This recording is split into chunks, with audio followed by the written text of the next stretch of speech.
How to select a file to print.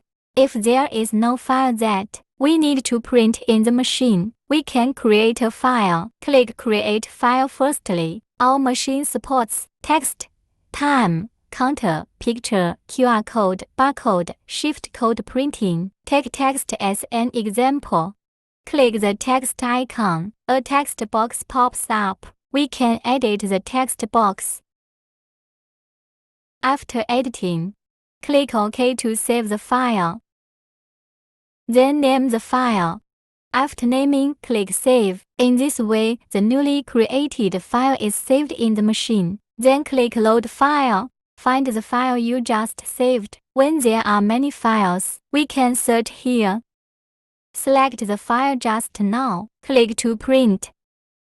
From this preview area we can see the print information just loaded. Then click Start.